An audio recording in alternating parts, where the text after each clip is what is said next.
జై శ్రీరామ్. ప్రకాష్ రాజు అని పిలువబడే ప్రకాష్ రాయ్ ఆంటోనీ రాముని గురించి అవాకులు చెవాకులు పేలుతూ రాముని ఆరాధించేటటువంటి హిందువుల మనోభావాలు దెబ్బతినే విధంగా నీచంగా అతను మాట్లాడిన విషయాన్ని విశ్వ హిందూ పరిషత్ ఖండిస్తున్నది. 17 లక్షల సంవత్సరాలుగా విశ్వవ్యాప్తంగా శ్రీరాముని భక్తులు ఆరాధించేది ఆయన గుణాలను బట్టి. అటువంటి రాముణ్ణి కించపరచడం ప్రకాష్ రాజుకి ఇది మొట్టమొదటిసారి కాదు.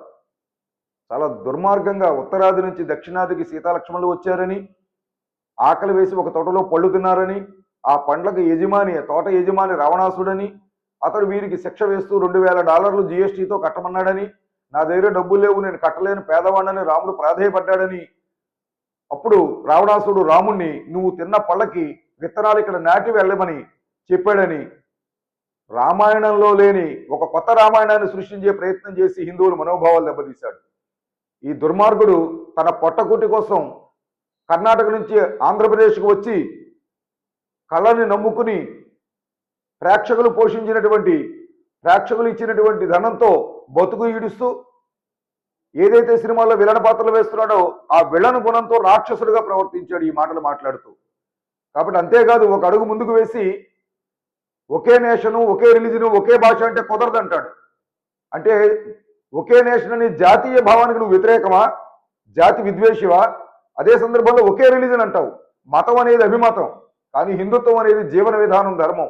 ప్రపంచంలో ఏ మతానికైనా ఏ మానవుడికైనా హిందూ ధర్మం చెప్పిన అంశాలు శిరోధార్యం. అటువంటి ధర్మాన్ని విమర్శిస్తావా? ఒకే భాష కుదరదు అంటావు, జాతీయ భాషను గుర్తించవా? కాబట్టి నీ భాషను కర్ణాటకలో పుట్టిన నువ్వు మలయాళాన్ని రెచ్చగొట్టే ప్రయత్నం చేస్తావు.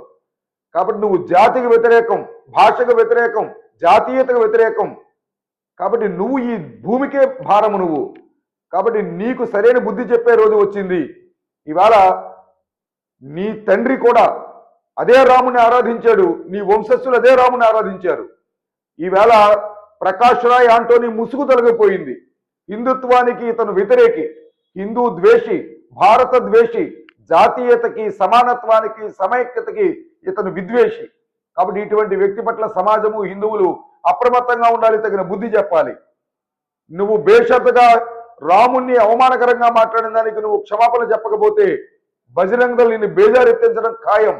అదే సందర్భంలో విశ్వ హిందూ పరిషత్తు, యావత్ హిందూ సమాజము పోలీస్ స్టేషన్లో నీ మీద మమ్మల్ని, మా విశ్వాసాల్ని అవమానం చేసినందుకు, మా మనోభావాలు దెబ్బతీసినందుకు ఖచ్చితంగా క్రిమినల్ కేసులు నమోదు చేస్తాము.